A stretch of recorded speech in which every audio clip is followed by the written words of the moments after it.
luz vela o sono e o sonho dos brasileiros. Mas eles acordam e brigam de novo. Em 1932, os brasileiros acordaram e brigaram de novo.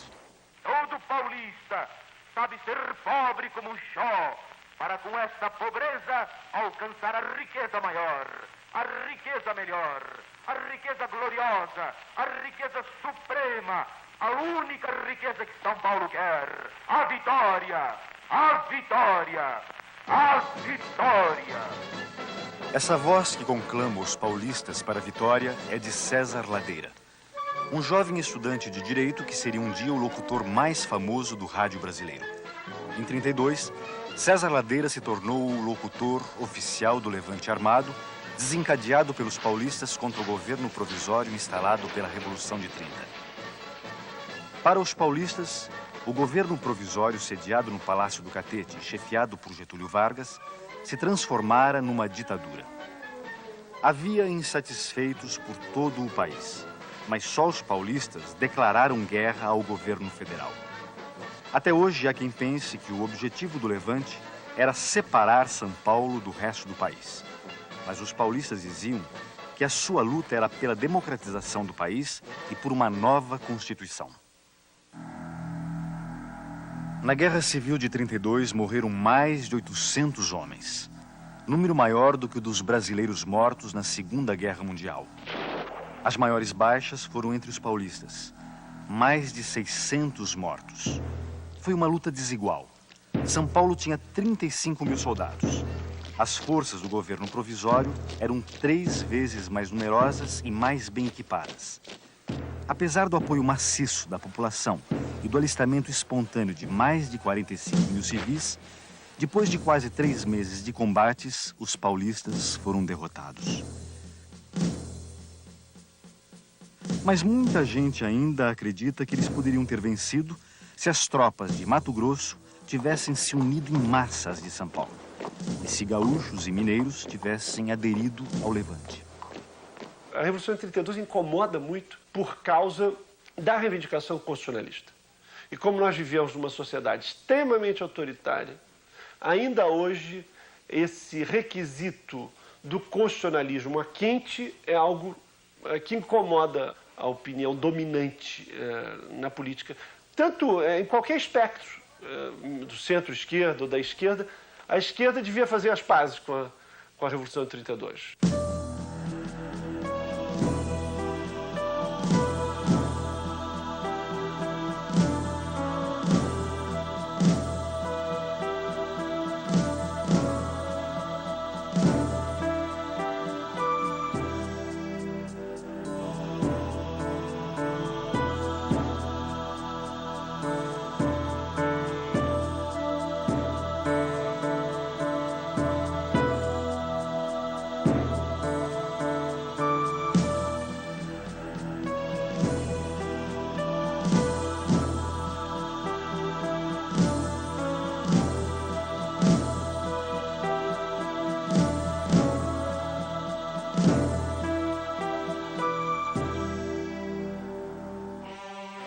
Foi com euforia que a população de São Paulo saudou a vitória da Revolução de 30.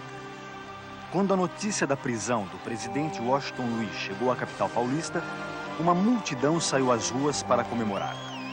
Em meio aos festejos, a delegacia do Cambuci foi atacada e depredada para vingar os presos torturados. A placa de identificação da delegacia foi arrancada e levada pelas ruas da cidade como um troféu da vitória. Nestas imagens, o general Miguel Costa é carregado em triunfo pelas ruas de São Paulo. Derrotado no movimento militar de 1924, Miguel Costa percorreu o país à frente da coluna que levava o seu nome e o de Luiz Carlos Prestes. Após viver no exílio em Buenos Aires, Miguel Costa aderiu à Aliança Liberal e voltou a São Paulo em 1930 como um herói vitorioso. Quando o trem da vitória, trazendo Getúlio Vargas do Sul, passou por São Paulo, foi feita a foto oficial do alto comando militar e político da Revolução de 30. Ao lado de Miguel Costa, posaram para a história o tenente-coronel Góes Monteiro e Getúlio Vargas. Na verdade, havia mais alguém sentado ao lado de Getúlio Vargas. Era Francisco Morato, presidente do Partido Democrático, que fora ao encontro de Getúlio Vargas na expectativa de ser confirmado como interventor do governo provisório em São Paulo.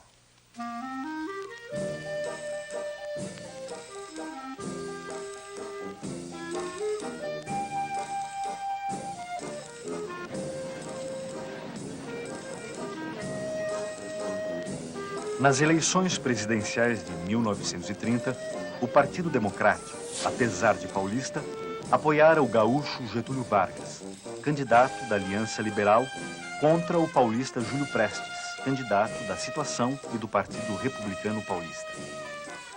O PRP representava os interesses da oligarquia de São Paulo e de Minas Gerais, que na República Velha fazia os presidentes a seu bel prazer. Já o Partido Democrático, fundado em 1926, era uma dissidência do PRP que abrigava a burguesia mais esclarecida e profissionais liberais de classe média.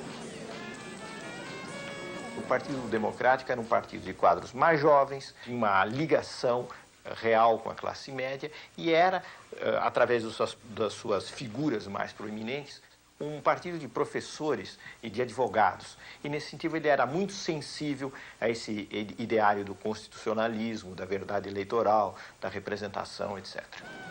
Por ter apoiado a candidatura de Getúlio, com a vitória da Revolução de 30, o Partido Democrático acreditou que havia chegado a sua hora de passar da oposição para a situação.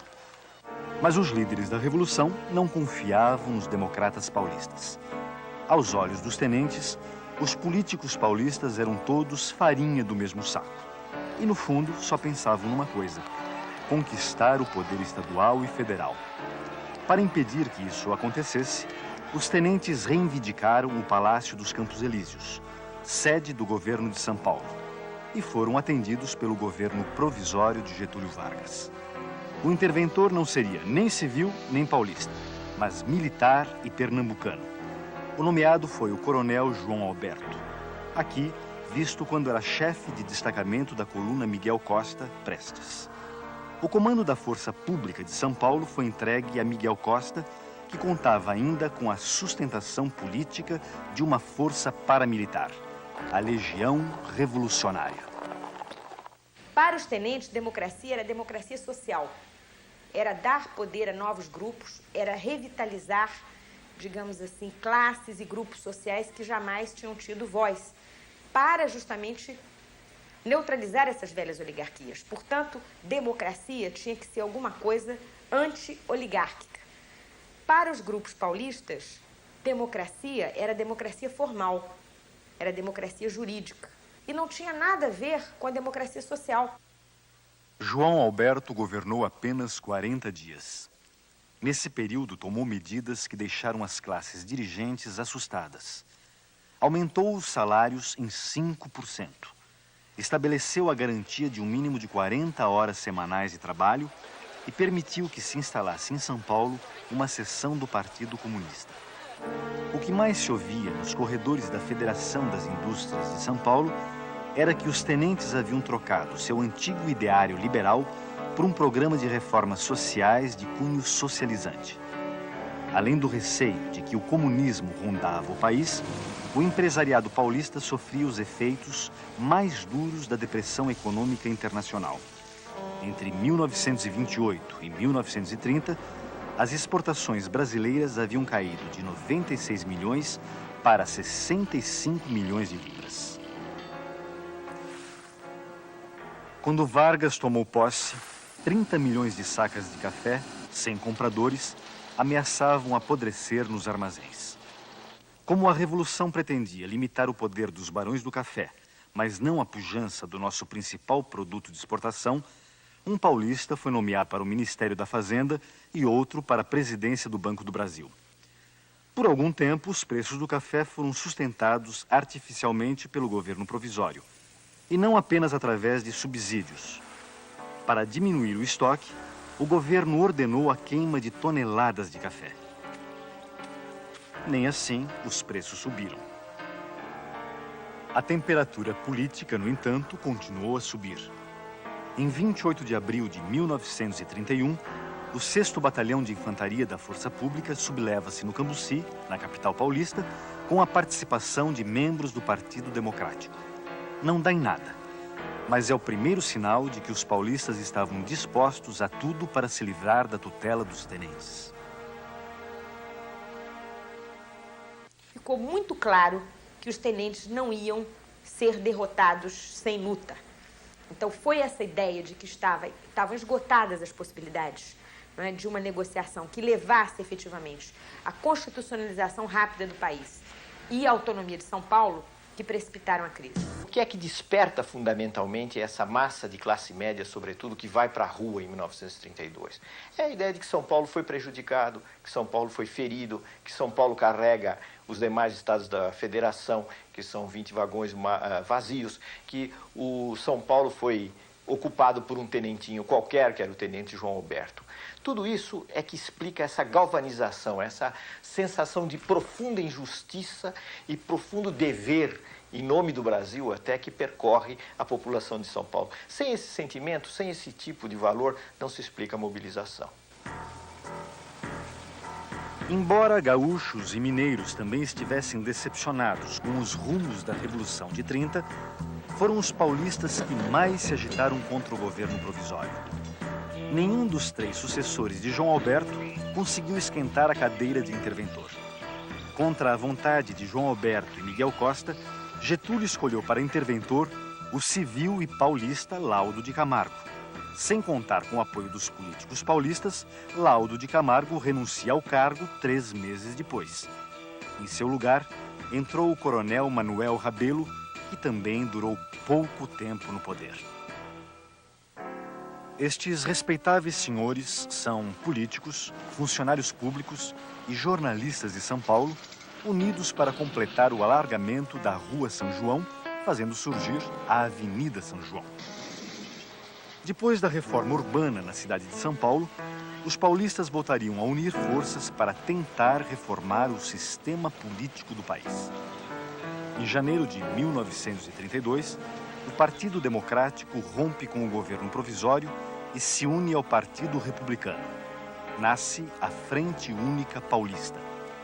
O pacto entre os 2 partidos é selado num gigantesco comício na Praça da Sé. No dia do aniversário de São Paulo, 25 de janeiro, uma chuva torrencial não impediu a maior manifestação política já vista na cidade. A palavra de ordem que fazia a multidão vibrar era: tudo por São Paulo. E um dos oradores gritou: os tenentes são eunucos de Getúlio. Em resposta, o jornal Diário Carioca, simpático aos ideais constitucionalistas, é empastelado no Rio por membros do Clube 3 de Outubro, principal reduto dos tenentes. Chocados com o empastelamento, os gaúchos que integravam o governo provisório, Lindolfo Collor, Batista Luzardo, João Neves da Fontoura e Mariano Cardoso, se demitem e voltam aos Pampas para conspirar. A opção por uma revolta armada em oposição a uma estratégia legalista e liberal é explicada pelo fato de que os liberais, tanto os do governo, os ministros gaúchos que se retiraram a um determinado momento, quanto os liberais de todos os outros estados, convenceram-se de que o governo provisório estava se eternizando na provisoriedade e não estava nada propenso a conceder a Constituinte. E então decidiram que a receita para 32 deveria ser a mesma de 30, isto é, o fuzil em vez do voto. Em março de 32, Getúlio nomeia novo interventor para São Paulo, que atende às 2 exigências fundamentais da Frente Única Paulista. Pedro de Toledo era civil e paulista, mas vivia fora do estado há 20 anos e não tinha ligações diretas com os políticos de São Paulo. Nessas imagens, vemos Pedro de Toledo visitando o Liceu de Artes e Ofícios quando ministro da Agricultura do presidente Hermes da Fonseca entre 1910 e 1913. Em seguida, Pedro de Toledo viveria fora do Brasil como embaixador durante 10 anos. Quando nomeado interventor em São Paulo, em março de 32, Pedro de Toledo formou um secretariado em que predominavam membros da Legião Revolucionária. Miguel Costa continuou à frente da força pública. Para desgosto dos tenentes, o novo interventor estabeleceu contatos com a Frente Única Paulista, que, àquela altura, decidira pegar em armas se Getúlio exonerasse Toledo ou afastasse Bertoldo Klinger do comando militar de Mato Grosso. Em caso de guerra, o apoio de Klinger seria fundamental para os paulistas. O formato armado era alguma coisa que não incomodava as reivindicações liberais. 32 pertence a essa larga sequência e vários dos personagens que atuaram em 30 vão atuar em 32. Esse recurso à violência armada é uma característica presente em toda a história republicana, desde a própria instalação da República. Para enfraquecer a aliança formada pela Frente Única Paulista com forças militares e civis de outros estados, Getúlio Vargas promete uma Constituição e eleições para maio de 1933.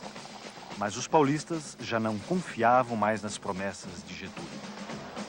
Na verdade, o que o governo federal estava propondo era a diminuição da representação de São Paulo dentro do conjunto das forças políticas nacionais. Um pouco o que aconteceu com o governo militar, o que nós estamos vivendo agora, esse déficit brutal de São Paulo na composição política do Congresso.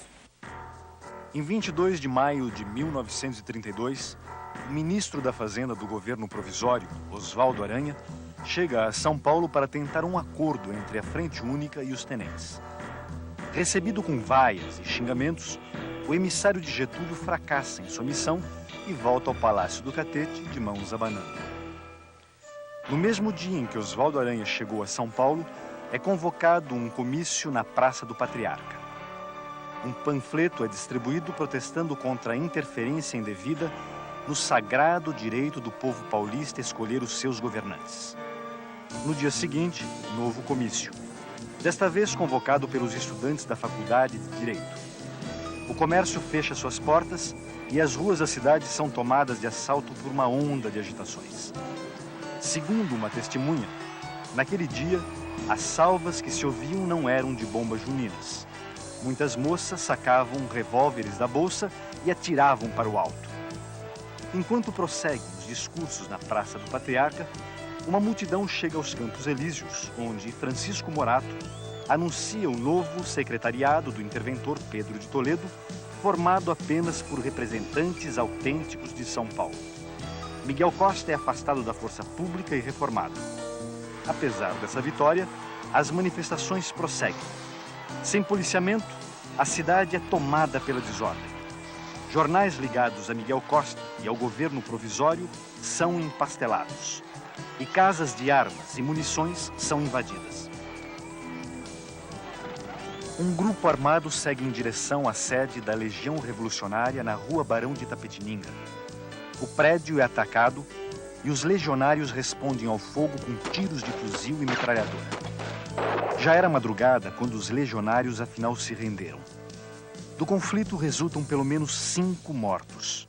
Entre eles estão Mário Martins, Euclides Miragaia, Drauzio de Souza e Antônio Camargo.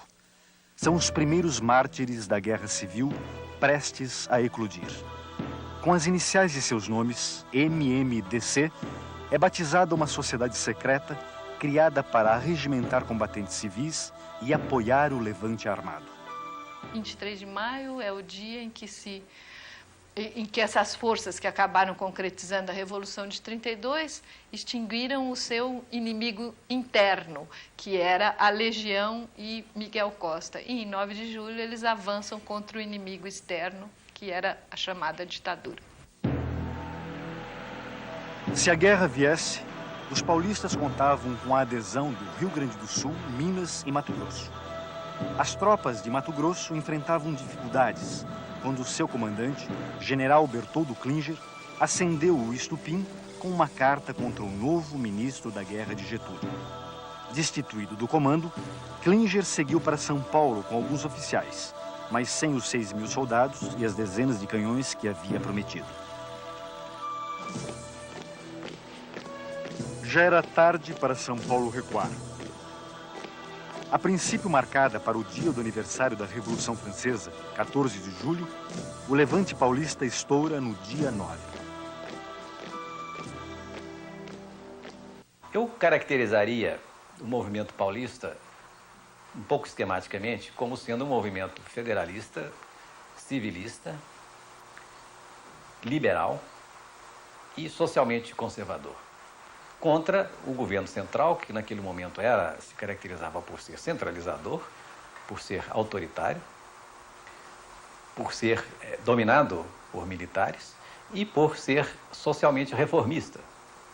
Eu creio que assustava um pouco, não só as elites paulistas, mas as elites de todos os estados, o lado reformista do tenentismo. Até quando ia ao cinema, em julho de 32, o paulistano respirava um clima de insegurança e terror.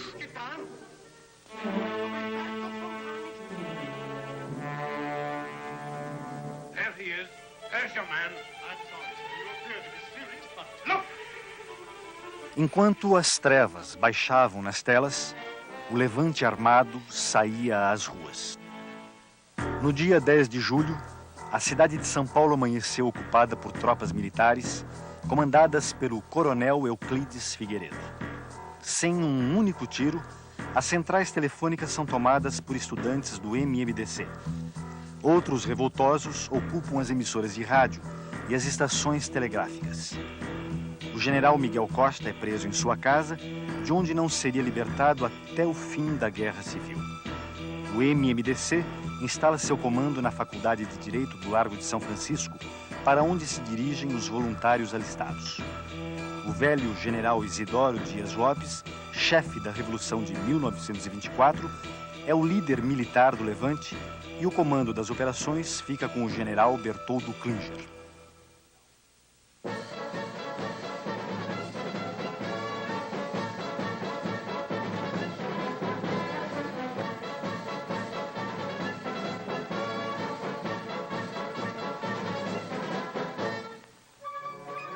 Inteirado do levante, Getúlio telefona para o interventor Pedro de Toledo. Este revela ao chefe do governo provisório a sua disposição de ficar ao lado dos paulistas. Depois de renunciar ao título de interventor, Pedro de Toledo é aclamado em praça pública presidente de São Paulo. Face à adesão de Pedro de Toledo aos paulistas, Getúlio teria dito: "Eu ressuscitei essa múmia para isto." Foi o que São Paulo fez, cônscio de suas responsabilidades na ação e no pensamento brasileiro, não para separar-se, e sim para reavivar todo o organismo nacional. Obra paulista, certamente, mas profundamente brasileira. Mais do que nunca, tem São Paulo os olhos fixos na grandeza do Brasil. O movimento em marcha é constitucionalista, busca o império da lei, procura a ordem jurídica, única garantia dos interesses sociais e individuais. Quanto à participação de separatistas no movimento 32, houve, mas foi pequeniníssima. Eu diria que os separatistas não formariam um grupo de combate que é de 13 elementos. Foi mínima. Os outros estados do Brasil, que ficaram contra a Revolução de São Paulo, exageraram um pouco esse separatismo. Apresentaram São Paulo, a União, aos outros estados como se fosse um mau irmão, como um irmão que se queria separar. Não é verdade. O movimento de São Paulo não foi um movimento separatista, de maneira nenhuma. Pelo contrário, era um movimento dirigido por homens que tinham um grande sentimento do que chamava antigamente civismo. A ideia do separatismo foi utilizada pelo governo provisório, pelo governo de Getúlio, para apresentar a Revolução de 1932 como uma revolução antipatriótica de um grupo de gente que queria voltar ao passado e, pior do que isso, queria desmembrar o país.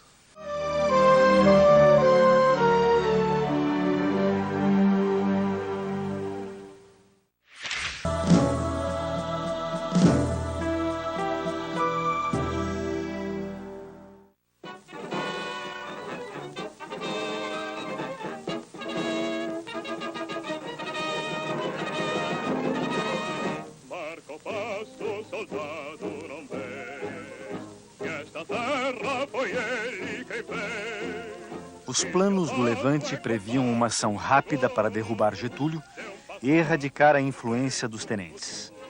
ninguém pensava numa guerra prolongada. Mas a Guerra Civil durou quase 3 meses e mobilizou um total de 150 mil homens. Nunca houve no Brasil, neste século, um conflito armado dessa dimensão. O Exército Paulista, formado por militares, soldados da Força Pública e voluntários civis, registrou 35 mil homens em suas fileiras. Como não houvesse fuzis nem munição para todos, metalúrgicas e fundições são adaptadas para a produção de balas, armamentos e capacetes. O esforço de guerra mobiliza as mulheres para fazerem uniformes e outros serviços. Para tentar enganar o inimigo sobre o seu verdadeiro poder de fogo, os paulistas inventaram a matraca, uma engenhoca de madeira que simulava o barulho de uma metralhadora.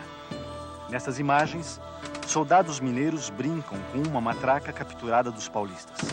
Segundo os mineiros, a matraca não assustava ninguém, pois não podia ser ouvida a mais de 50 metros.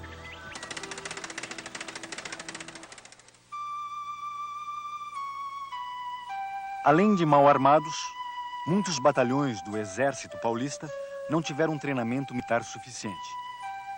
Estas fotografias são do Batalhão 14 de Julho, no momento em que embarcava para a frente de guerra. Aqui, o mesmo batalhão, antes de entrar em combate pela primeira vez na frente sul, perto da fronteira com o Paraná.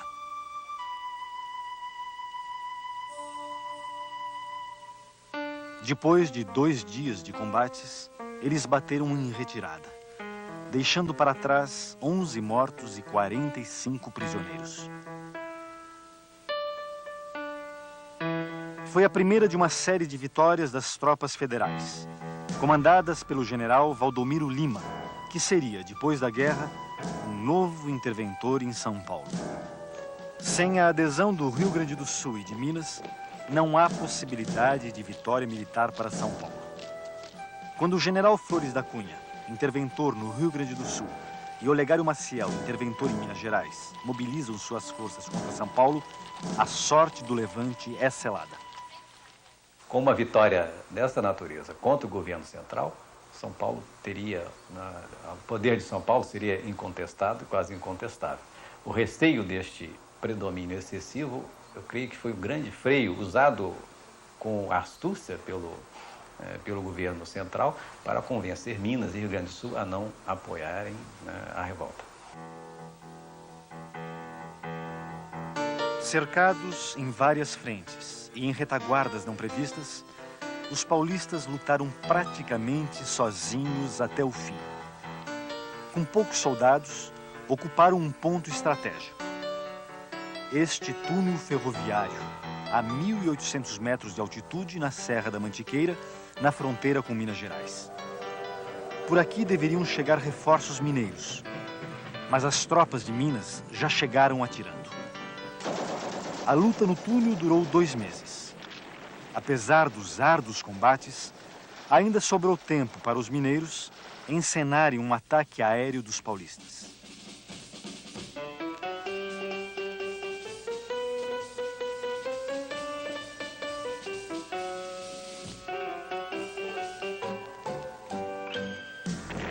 No final, as baixas chegaram a mais de 1.000 homens entre mortos e feridos. Do ponto de vista militar, a Batalha do Túnel foi decisiva para a vitória das tropas do governo provisório. Numa retaguarda, os paulistas venceram todas as batalhas. Na retaguarda de São Paulo. Nunca se havia visto tamanha mobilização em torno de uma causa. Além dos milhares de voluntários civis, para fazer frente aos gastos com a guerra, quem podia não se recusou a doar um pouco de ouro para o bem de São Paulo. Nesse caso, nós tivemos uma explosão geral das classes dominadas sob a liderança das classes dominantes. E a Revolução de 32, a meu ver, marca o último momento em que as classes dominantes conseguiram incorporar as classes dominadas ao seu projeto político, como se o povo fosse um só bloco. A estratégia militar, uma prolongada guerra de trincheira e alguns armamentos usados fizeram a Guerra Civil de 32 parecer uma reedição da Primeira Guerra Mundial. Mas seu índice de modernidade pode ser atestado através do papel decisivo que nela tiveram o rádio, a aviação, a indústria gráfica e a fotografia. Impossível dissociar a Guerra de 32 da nascente cultura de massa no Brasil. Sua memória está hoje guardada em centenas de fotos, cartões postais, cartazes e panfletos. E também nos vários hinos marciais, especialmente compostos para encher os paulistas de brios. Marca o passo, soldado, não vê, que esta terra foi ele quem fez. E teu passo é compasso seguro de um passado, um presente, um futuro. É soldado, que grande tu és, tua terra.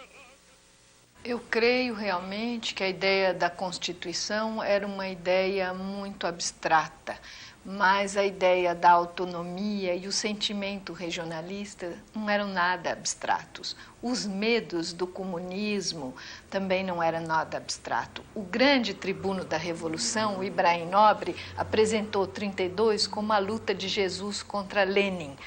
Esse foi um dos grandes elementos da manipulação. Assim que tomou conhecimento do bombardeio das cidades paulistas pelos aviões do governo provisório, Santos Dumont encaminhou à imprensa o seu protesto. Amargurado com a utilização do seu invento como arma de guerra, o pai da aviação se suicidou no Guarujá, no dia 23 de julho. Nem todos acreditam que o suicídio tenha relação com a Guerra Civil de 32. De todo modo, sua morte em nada alterou o ritmo da guerra. Depois de um batalhar sem tréguas, em que foram atiradas contra nós as forças armadas de todo o país, teve a ditadura de se convencer de que elas não bastavam para nos abater e humilhar. Improvisamos rapidamente todos os nossos meios de defesa e resistimos ao monstro, apoiados nas colunas de aço da opinião pública, impossível ser vencida pelo canhão ou pela espada. Apesar do otimismo dos discursos, desde cedo ficou claro que as tropas de São Paulo não poderiam conter o avanço das forças do governo provisório. No dia 12 de agosto, o comandante das forças militares de São Paulo, Bertoldo Klinger, daria o primeiro passo com vistas a um armistício. Mas as condições humilhantes impostas por Getúlio fazem o general desistir da proposta. A guerra prossegue por mais de um mês. Até que, a 29 de setembro, Bertoldo Klinger tenta novamente um armistício honroso. Tudo indica que desta vez será diferente. Mas não foi. O protocolo de exigências entregue pelo general Góes Monteiro é considerado desonroso e os planos de paz voltam à estaca zero. Por algum tempo, os soldados mineiros continuaram podendo fazer pequenas encenações para a câmera.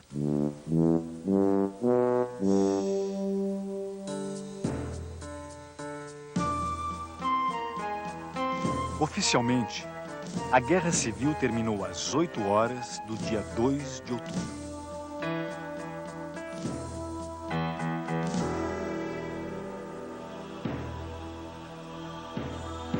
Às 3h30 da tarde, os oficiais da Força Pública de São Paulo comunicaram a Pedro de Toledo, no Palácio Campos Elíseos, a deposição do governo paulista. Meia hora depois, emissoras de rádio transmitiam a seguinte mensagem assinada por Góes Monteiro: pode São Paulo estar certo de que o governo não o tratará em desigualdade e inferioridade em relação aos outros estados. No final da tarde, Pedro de Toledo recomendou aos seus assessores: vamos para casa esperar a prisão. Enquanto os soldados de São Paulo são presos e muitos paulistas saem às ruas para protestar contra o armistício, na frente de guerra alguns combatentes se recusam a aceitar a derrota e batem em retirada para Mato Grosso, dispostos a resistir. Entre eles estava o coronel Euclides Figueiredo, que só foi preso 12 dias depois do final da guerra, com outros 9 combatentes. Paulo Duarte era um desses combatentes. Neste pequeno depoimento, ele faz um balanço sobre o movimento de 32. Toda a nossa luta, ela foi integralmente no sentido de repor os princípios de 1930. Quer dizer, a fraude eleitoral não podia se repetir mais. O peculato não podia se repetir mais. O chamado coronelismo estava acabado para nós. Certamente 32 não significa o retrocesso, porque 32 só significa o retrocesso se você acreditar piamente que 1930 significa o progresso. 1930 não significa só o progresso, significa também o prenúncio do autoritarismo de 37. O governo provisório alegou que a Revolução de 1932 foi um movimento antidemocrático e contra o progresso. Eu creio que isso é uma simplificação. Vistas as coisas de hoje, eu diria que do ponto de vista da ideologia liberal das classes dominantes foi um progresso. E um progresso que beneficiou o país, porque fez o país entrar numa fase legal com a Constituição de 1934. Agora, ameaçou ser um movimento de regresso do ponto de vista sociológico, porque o Estado brasileiro, que era um Estado mais forte, estava se preparando, já tinha começado a fazer uma legislação social e a tomar medidas que atendiam aos interesses das classes dominadas. E isso a Revolução de 32, se fosse vitoriosa, poderia ter comprometido. Do ponto de vista político, inegavelmente a Revolução de 1932 precisa ser tomada a sério, ou pelo menos até certo ponto a sério. Isto é, ela queria promover uma reconstitucionalização do país e isso, como nós sabemos hoje, é extremamente importante. Queria dar voz à população. Certamente o que se entendia por população, o que a elite paulista entendia por população, não era exatamente a grande massa da população. Então, há um corte democrático, liberal e elitista na Revolução de 1932. Mas não há dúvida nenhuma que nós oscilamos entre uma democracia representativa limitada e o populismo. As escolhas ficam aí abertas para quem quiser fazê-las. No final de outubro de 32, depois de um tempo na prisão, os principais líderes do levante armado partem para o exílio. São 25 militares e 41 civis. Entre eles estavam Casper Líbero, Prudente de Moraes Neto, Júlio Mesquita Filho e Austrégésilo de Ataíde. Alguns dos líderes do levante de 32 partiram para o desterro a bordo de um navio ironicamente chamado Siqueira Campos, em homenagem ao herói tenentista. Outra ironia. Os paulistas exilados em Portugal não votariam nem poderiam ser votados nas eleições de 1933 para a Assembleia Nacional Constituinte, pela qual tanto haviam lutado. Os partidos paulistas, derrotados em 32, estariam presentes quando Getúlio tomou posse como presidente da República em 1934, depois de promulgada a Constituição, em nome da qual São Paulo se levantara em armas. Apesar da derrota militar, os paulistas achavam que o fundamental havia sido alcançado. Na visão dos derrotados, a guerra civil não fora em vão. Prometo manter e cumprir com lealdade a Constituição Federal, promover o bem geral do Brasil, observar as suas leis, sustentar-lhe a união, a integridade e a independência. Getúlio Vargas marcou um tento importante perante a classe dominante, a elite de São Paulo, mostrando que realmente o caminho do enfrentamento com o governo federal, o enfrentamento aberto, era impossível. Era preciso conciliar com o governo federal. Os paulistas naquele tempo ficaram muito susceptibilizados com a derrota e criaram algumas frases assim lapidares. Uma delas foi essa: São Paulo não esquece, não transige e não perdoa. Esse estado de espírito perdurou muito tempo na população em São Paulo, na vida cotidiana. Mas na ação política não foi verdade. Porque logo depois da Revolução, houve um congressamento das elites paulistas com o governo federal, através da interventoria de Armando Salles Oliveira.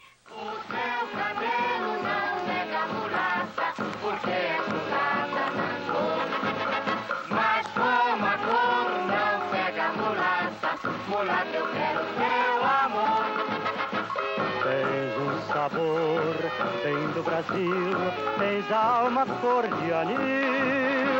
Mulata, mulatinha, meu amor, fui nomeado teu tenente interventor. Essa referência aos tenentes interventores da Revolução de 30 foi feita no Carnaval de 1932 pela marchinha O Teu Cabelo Não Nega.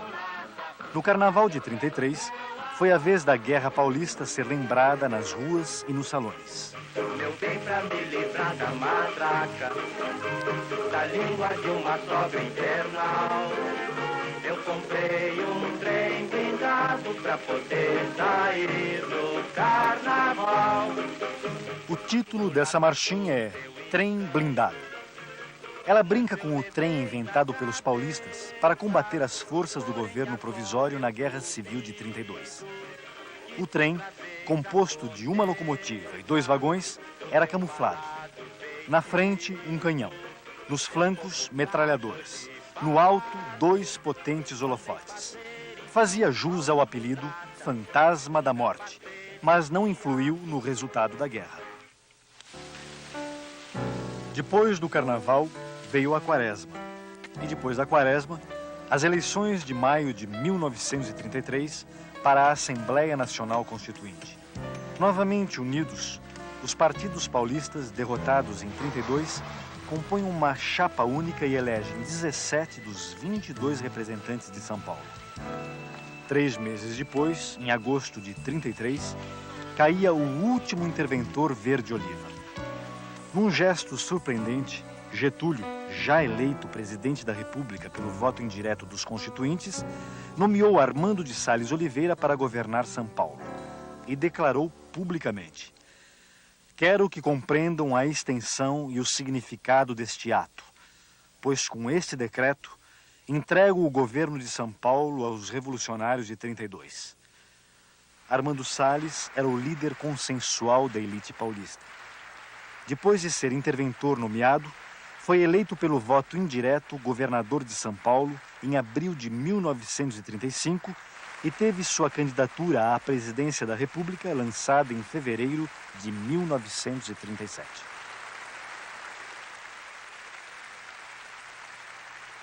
A nossa campanha está aberta e as suas perspectivas são tais que os próprios cegos as veem.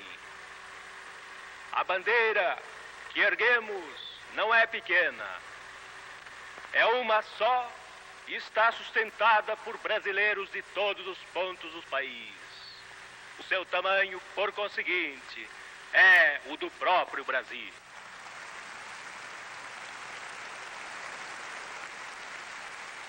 Essa bandeira jamais se depravaria, tingindo-se de uma só cor, no banho de fórmulas estrangeiras, que serão salvadoras em outras terras, mas que nós não aceitamos.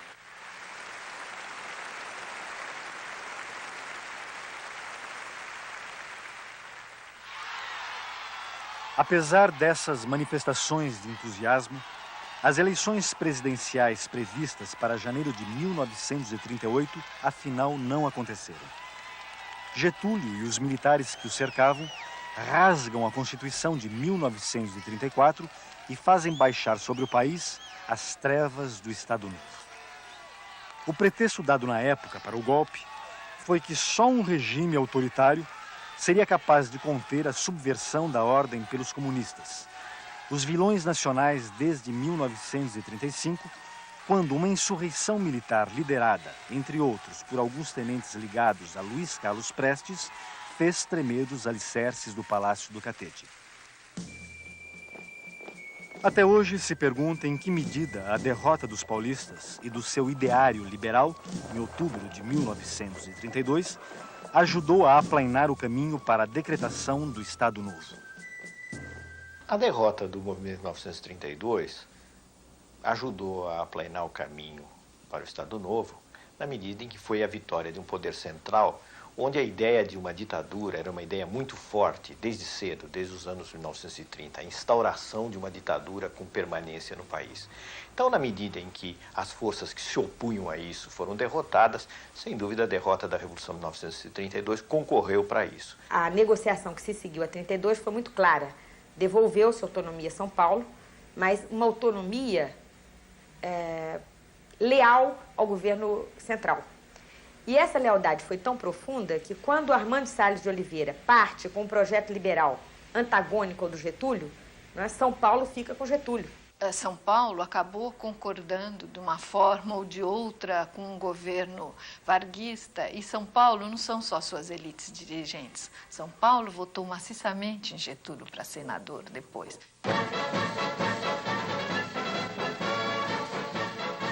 A mocidade, que desde o primeiro instante da campanha, a ela se atirou de corpo e alma, obedeceu ao mandamento irresistível da sua dignidade e do seu civismo.